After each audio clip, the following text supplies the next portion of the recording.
بسم الله الرحمن الرحيم تبارك الذي بيده الملك وهو على كل شيء قدير الذي خلق الموت والحياة ليبلوكم أيكم أحسن عملا وهو العزيز الغفور الذي خلق 7 سماوات طباقا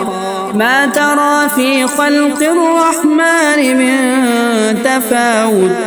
فارجع البصر هل ترى من فطور ثم ارجع البصر كرتين ينقلب إليك البصر خاسئا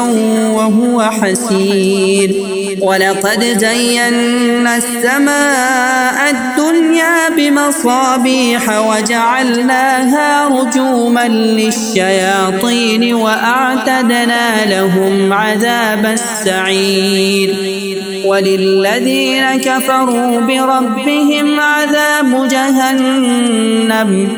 وبئس المصير إذا ألقوا فيها سمعوا لها شهيقا وهي تفور تكاد تميز من الغيظ كلما ألقي فيها فوج سألهم خزنتها ألم يأتكم نذير قالوا بلى قد جاءنا نذير فكذبنا وقلنا ما نزل الله من شيء إن أنتم إلا في ضلال كبير وقالوا لو كنا نسمع أو نعقل ما كنا في أصحاب السعير فاعترفوا بذنبهم فسحقا لأصحاب السعير إن الذين يخشون ربهم بالغيب لهم مغفرة وأجر كبير وأسروا قولكم أو اجهروا به إنه عليم بذات الصدور ألا يعلم من خلق وهو اللطيف الخبير هو الذي جعل لكم الأرض ذلولا فامشوا في مناكبها وكلوا من رزقه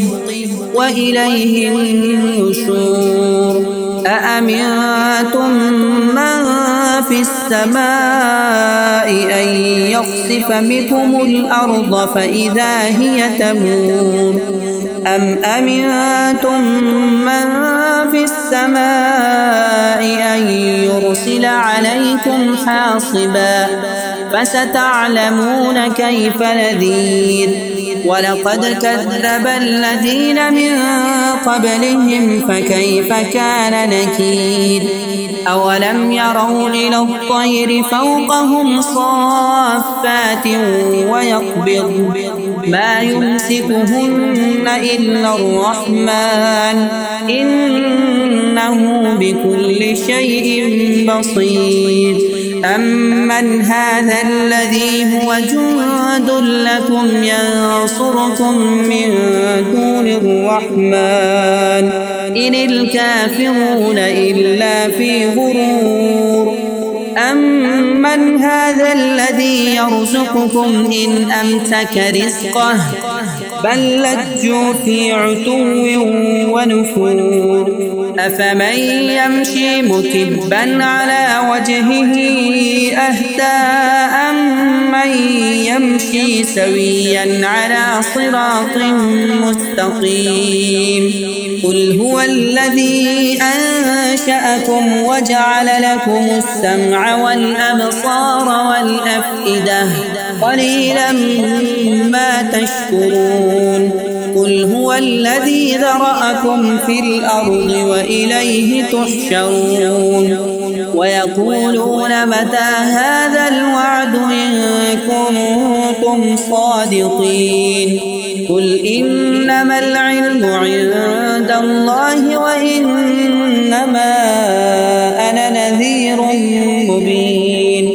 فلما رأوه زلفة سيئت وجوه الذين كفروا وقيل هذا الذي كنتم به تدعون قل أرأيتم إن أهلكني الله ومن معي أو رحمنا فمن يجير الكافرين من عذاب أليم قل هو الرحمن آمنا به وعليه توكلنا فستعلمون من هو في ضلال مبين قل أرأيتم إن أصبح ماؤكم غورا فمن يأتيكم بماء